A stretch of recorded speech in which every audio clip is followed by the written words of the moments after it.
Muy buenas tardes, queridos amigos y amigas, y bienvenidos de nuevo todos y todas a vuestra casa del oráculo de Delfos 700. El vídeo de hoy también va a ser un poco original o un poco diferente porque, aunque si bien es cierto, la filosofía de la cultura es una rama de la filosofía y por tanto cualquier cosa que afecte a la cultura es objeto de la reflexión filosófica, pero también lo vamos a aprovechar para personalizar un poco nuestro mensaje llevándolo hacia una intención muy concreta que diríamos pues trasciende lo meramente filosófico o va más allá de lo que sería la reflexión de la filosofía de la cultura. La filosofía de la cultura, como su propio nombre indica, pone el hecho cultural en el centro de la reflexión y es una rama que va un poco de la mano de la antropología cultural porque tienen muchas cosas en común, ¿no? Tienen muchos terrenos de intersección, por así decirlo. Naturalmente no es necesario explicar que el arte musical es uno de los principales exponentes de la cultura, pues desde que el hombre es hombre. Ahora podríamos hacer, pero no es el momento ni el lugar, una introducción acerca de cómo vamos a definir cultura o qué aspectos del término cultura es el que más nos va a interesar, pero como no tenemos por el tipo de formato de estos vídeos espacio ni tiempo para hacerlo, sobre todo tiempo, quiero decir, vamos a centrarnos exclusivamente en un aspecto de la cultura, ¿no? La cultura entendida como expresión popular o la cultura entendida como la forma de objetivar o de, diríamos, casi institucionalizar valores, hábitos, modos de vida o modos de pensamiento que están en la sociedad, en la población. En este sentido, los géneros musicales son expresiones culturales también y además se corresponden siempre con determinadas localidades geográficas o localizaciones geográficas. En este sentido, tiene toda la lógica del mundo hablar de una cultura hip hop o de una cultura underground, bueno, que es sinónimo de rap, porque hip hop y rap son dos maneras de decir lo mismo. Es una manera, naturalmente, de hacer música y es una manera, naturalmente, de expresarse de una buena parte de la sociedad. Es verdad que mayoritariamente es una parte joven, pero bueno, yo por lo que he visto recientemente, por una experiencia que he vivido recientemente, veo que jóvenes y menos jóvenes, también hay gente de juventud acumulada que empieza o que lleva toda la vida amando el rap y por tanto, pues aunque no sean jóvenes estrictamente hablando, son también seguidores de este género musical. ¿Por qué hablar del rap o del hip hop en un canal de filosofía? Bueno, los que lleven siguiendo este canal desde su nacimiento sabrán que esta no sería la primera vez que entramos por ahí, sería la segunda, porque hace ya, pues ahora hará un año aproximadamente, presentamos un disco de un grupo rapero de Sevilla, de mi ciudad, de SFDK, que fue el último disco que sacó, Inquebrantable, e hicimos entonces una presentación de ese disco intentando, bueno, poner nuestro pequeño grano de arena, ¿no?, de publicidad también para poder extender la noticia, la gran noticia de que SFDK había sacado un disco nuevo. Por tanto, esta sería la segunda vez que voy a hablar de rap. Lo voy a hacer de una manera breve, señalando en primer lugar, esta es una idea que quiero aportar para vuestra reflexión y para someterla a vuestra consideración y, por tanto, por supuesto, a vuestra crítica, ¿no? Ya sabéis, y esto lo hemos defendido siempre aquí en este canal, que ya el viejo Sócrates nos enseñó que hacer filosofía es someter cualquier idea que tengamos a la posibilidad de ser criticada, de ser debatida y de ser refutada. Y en este sentido también es muy importante que aprendamos de nuestros hermanos y colegas los científicos, que como todos sabemos, cada vez que hacen cualquier descubrimiento o proponen cualquier teoría, saben que están exponiendo la yugular a ser criticados porque inmediatamente el resto de los colegas se ponen manos a la obra a buscar la refutación de esa teoría y a buscarle los puntos débiles. De esa manera, como diría el filósofo de la ciencia Karl Popper, las teorías que ganan, digamos, las teorías que se mantienen son aquellas que han resistido la refutación, las que no han sido refutadas hasta ahora. Y los filósofos en este sentido tienen que aprender también, o yo creo que hay que aprender de esta actitud científica de que si hay algo que no debe hacer nunca un filósofo o alguien que aspira a ser filósofo es dogmatizar o es pontificar. Yo entiendo que bueno, que no hay nada más alejado de la actitud filosófica y del hecho mismo de la filosofía que el dogmatismo. De hecho, y tal como yo lo entiendo, la filosofía es justamente el combate del dogmatismo. Si para algo existe el filosofar, el pensar, el reflexionar, el razonar por uno mismo, es para desarrollar en nosotros la capacidad crítica, lo cual incluye, por supuesto, la autocrítica y el saber que la única manera de poder progresar en esto de la comprensión, del conocimiento, de la sabiduría, es estar expuestos a ser criticados, a ser refutados y a ser, digamos, atacados intelectualmente, ¿no? Por decirlo de alguna manera. Ya Sócrates nos lo dijo, solamente hay una virtud, que es el conocimiento, que es la comprensión, la sabiduría, y solo hay un defecto o solo hay un vicio, que es la ignorancia. Pero la gran ignorancia, decía él, era creerse sabio, como según él eran los sofistas de su época, que se creían sabios y por tanto ya nunca más podían aprender. Dicho esto, digo que voy a proponer una idea que no es más que una idea personal y por tanto es susceptible de ser criticada y rechazada, pero sería buscar una semejanza o algunas semejanzas en el espíritu del filosofar y en el espíritu del rap. Que posiblemente muchos estéis diciendo, ¿y qué tiene que ver la churra con las meninas, no? O qué tiene que ver una cosa con la otra, esto es mezclar, parece que es mezclar la velocidad con el tocino, ¿no? Pues yo entiendo que no, y entiendo que no porque tal como yo concibo la filosofía tiene que ser un saber contestatario. Tiene que ser un saber reivindicativo, un saber el rever de sí. Por definición, la labor del intelectual es señalar lo que va mal y criticar lo que no funciona, criticar lo injusto y sobre todo, pues de alguna manera ser un poco incómodo. Ya decía el gran pensador Gilles Deleuze que la filosofía no estaba para contentar a nadie. La filosofía no estaba para ser complaciente ni para pasarle la mano por el lomo a nada ni a nadie, ni a ningún sistema, ni a ninguna institución, y menos aún al poder.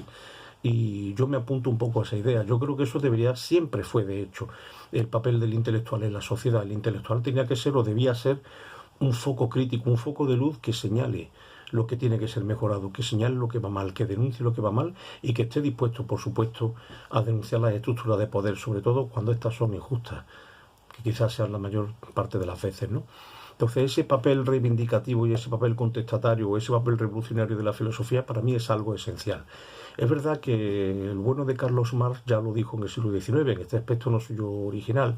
Él decía en la 11ª tesis sobre Feuerbach que hasta ahora los filósofos se habían limitado a interpretar el mundo, pero que de ahora en adelante de lo que se trataba era de transformarlo. En este sentido, Marx propuso una filosofía encaminada a la praxis, lo que pasa que él la redujo la resumió, por así decirlo, o la sintetizó en una praxis exclusivamente socioeconómica, referida a la lucha contra la estructura capitalista y a la transformación de los medios de producción que pasaran a favor o a manos de los que trabajan, ¿no? Y no de los que ponen capital pero no trabajaban. Entonces, bueno, ya eso lo sabe todo el mundo, ¿no? El marxismo fue una filosofía de denuncia de la explotación, del capitalismo decimonónico y de propuesta de una sociedad nueva basada en la igualdad y en la solidaridad entre los trabajadores. Bien, yo me quedo con la parte de que la filosofía no debe quedarse exclusivamente en la interpretación del mundo, sino que debe también aportar un grano de arena en su transformación. Solo que creo que no tiene que limitarse exclusivamente a las cuestiones socioeconómicas, a lo que Marx llamó la infraestructura, sino asumiendo estas cuestiones también, por supuesto ahí no podemos mirar para otro lado, pero ir también más lejos y entrar en otros terrenos, ¿no? Hablar también de la transformación en el mundo social en todos sus ámbitos, uno de ellos el cultural. De hecho, y esto será objeto de otro vídeo posterior, que esta también es una frase, es un tic mío, decir en mis vídeos, esto será objeto de otro vídeo posterior, pues es así, y con eso también, bueno, pues me sirve de tráiler, ¿no? Y como de avance, ¿no? Un día hablaremos un poco del papel revolucionario de la cultura, o de cómo, desde mi punto de vista, por supuesto, hoy la revolución no está en la toma, y menos aún en la toma violenta de las calles, sino en la transformación cultural, que es la transformación de los modos de pensar y de los modos de vivir. Si eso no cambia, por muchas transformaciones o mucha militancia sociopolítica que hagamos, al final sucede lo que ya denunciaron los filósofos de la segunda parte del siglo XX, ¿no? Que la mayoría de las utopías sociopolíticas del 18-19 para arriba acabaron convertidas en totalitarismo, ¿no? Al final se convertían justamente en aquello contra lo que estaban luchando. ¿Por qué? Porque quizá el cambio de la estructura quede incompleto si no se produce un cambio en el ciudadano, en la célula de la sociedad, en el hombre y la mujer. Ahí es donde entra en juego la cultura. Por eso la filosofía debe tener un papel por una parte, denunciador de lo que va mal, de lo que funciona mal, y en este sentido tener en común con el papel del intelectual el ser incómoda, como decía Deleuze, y por tanto, pues si hace falta, pues hay que enfrentarse a los poderes de este mundo cuando estos poderes van contra el ser humano, y la filosofía tiene que ser profética, tiene que ser también, como diría el filósofo español Carlos Díaz, razón utoprofética, utópica por un lado, profética por otra, porque el filósofo auténtico, como ya lo fue Sócrates en su época, también Marx en la suya, tiene una dimensión profética, una dimensión de denuncia de lo injusto, de lo que va mal, del daño del hombre al hombre. Y por otro lado debe tener también un papel iluminador, un papel propositivo, que cuando yo he estado en épocas pasadas de mi vida muy metido en temas sociales y en temas de militancia social, sociopolítica, etcétera, es verdad que muchas veces cuando organizamos actos y actos culturales y charlas, conferencias, seminarios, cursos, etcétera, mucha gente nos decía, sí, estamos de acuerdo en lo que no funciona. Y todos sabemos por qué este sistema es deficitario, por qué este sistema produce tantas lacras, tantas heridas sociales, tanta desigualdad, tanta injusticia. Eso lo vemos claro. Lo que falta son alternativas. Es decir, sabemos que esto está mal, pero ¿cuál es la alternativa? Frente al pensamiento único de uno u otro signo, ¿qué propone o qué se propone? Y en este sentido, este es el segundo complemento de ese papel, diríamos, contestatario o reivindicativo de la filosofía, que sea el papel propositivo, ¿no? El anunciar también, el proponer nuevos modos de vida social, de vida comunitaria, nuevos modos de hacer el mundo, ¿no? O de vivir el mundo de la vida, que dirían los de la escuela de Frankfurt. Y en ambas cosas el filósofo tiene concomitancias con la música rap, con la música hip hop, porque la música hip hop, que como sabemos, surge del ámbito afroamericano en Estados Unidos y concretamente en los barrios pobres de Nueva York, en el Bronx fundamentalmente, y siempre ha ido unida a clases sociales deprimidas, más pobres, más marginadas o que están en los márgenes, ¿no? De ámbitos marginales. Y en ese sentido ha tenido siempre un componente de denuncia de lo que está mal, de denuncia de la opresión, de denuncia de las injusticias, de denuncia de la insolidaridad o de denuncia de la violencia del fuerte contra el débil. En este sentido, yo creo que los filósofos nos podemos sentir hermanos o primos hermanos de los raperos, aunque tengamos menos arte y menos gracia, pero sin duda tenemos en común, tal como yo lo veo, repito, esta es mi interpretación, mi punto de vista, tenemos en común esa función social. Y por otro lado también el rap propone también otros valores, propone otras alternativas. Con muchísimos de los raperos, o al menos de los mejores que hay en España, para mi gusto, yo creo que todos podrían tener en común este lema: otro mundo es posible. Otro mundo es posible, otras relaciones son posibles, otro tipo de sociedad es posible. Bien, decía al principio que este vídeo iba a ser un poco raro, un poco original, porque, llegó al final hablando un poquito de una idea filosófica, que es la relación entre la filosofía y el género musical del rap. Pero en realidad lo que quería era hacer un homenaje a, pues para mí, muchos no estarán de acuerdo, el mejor grupo rapero de nuestro país, que es SFDK, y contar que tuve la enorme suerte y la enorme dicha de haber disfrutado el pasado sábado en el estadio de la Cartuja de Sevilla del 30º aniversario de la vida de SFDK, ¿no? De estos dos genios, de estos dos grandes como son El Satu y Acción Sánchez, y tuve el enorme privilegio de haber celebrado con ellos y con 60.000 personas más esa trayectoria de 30 años de vida. Es indescriptible. Sí que es verdad que me haría falta otro vídeo para hacer una crónica del concierto, pero eso no es a lo mejor el objeto de este espacio digital, de este canal. Pero lo he colado aquí porque yo quería hacer desde aquí mi pequeñito y humilde homenaje, como siempre, mi modesta felicitación al Satu y a Óscar Sánchez por estos 30 años de trayectoria, y manifestar que sí, que a lo mejor no tengo aspecto de eso, ¿no? De hecho, mi mujer y los amigos con los que íbamos se rieron porque alguien me vio por allí y le dijo al que estaba con él: mira, un Puretti, me llamaron Puretti. Me hizo incluso gracia, ¿no? Digo, ay, guay. Pues mira, muy bien, porque esto significa que lo que están haciendo el Satu y Acción Sánchez no es solamente para jóvenes, también es para puretas. Y también es para gente, bueno, que de juventud acumulada que llevamos ya también un cierto recorrido. Yo de hecho soy 10 años mayor que el Satu.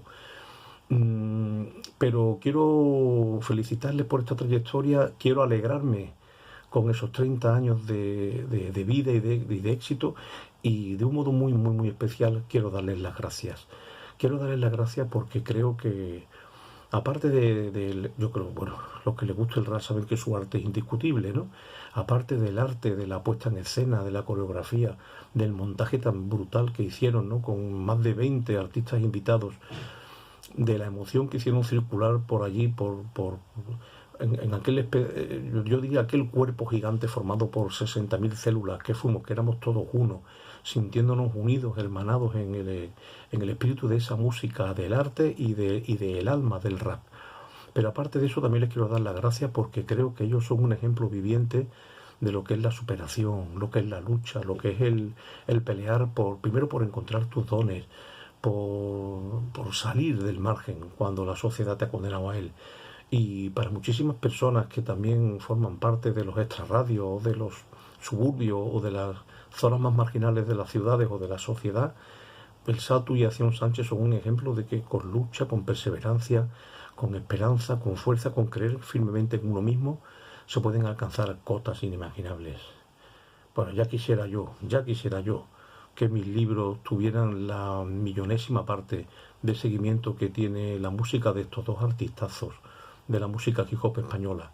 Pero para toda la gente que lo pasa mal, para toda la gente que puede pensar que está condenada porque nació en un barrio pobre o en una clase socioeconómica baja, creo que el esfuerzo de Saturnino Rey y de Óscar Sánchez por haber hecho de sí mismos una leyenda, y lo han hecho a base de tesón, de lucha, de espíritu rebelde, de espíritu revolucionario, por supuesto, de no plegarse nunca al sistema, y coherente con ellos mismos y sin haber perdido en ningún momento la humildad, porque cada vez que les oyes hablar te das cuenta que estás ante dos grandes, pero que son grandes por su humildad.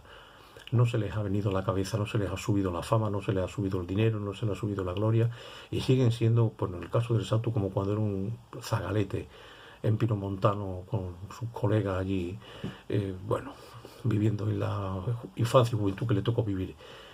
Mi brindis va para ellos, mi reconocimiento y mi agradecimiento va para ellos. Seguiré escuchando rap gracias a ellos, seguiré escuchando a SFDK, seguiré siguiéndolos. Dentro de 5 años, si efectivamente celebran los 35 años, allí estaré, si la vida me tiene aquí, ojalá así sea. Y bueno, y quiero unirme a todos aquellos que disfrutamos de aquel momento mágico y que dijeron que todavía nos dura, como decía alguien, ¿no?, la resaca emocional de ese momento de magia que vivimos la noche del sábado pasado en el 30 aniversario de SFDK. Satu y Óscar, muchas gracias por todo, y bueno, pues aquí tenéis desde este pequeño rincón filosófico a un fan más, a un hermano más, a un bro más, como ustedes decís, o a un primo más. Bueno, primo sí que soy. En fin, bueno, pues nada, los dejo ya que se me fue el tiempo. Muchísimas gracias a todos y todas por estar ahí como siempre, y hasta el próximo vídeo.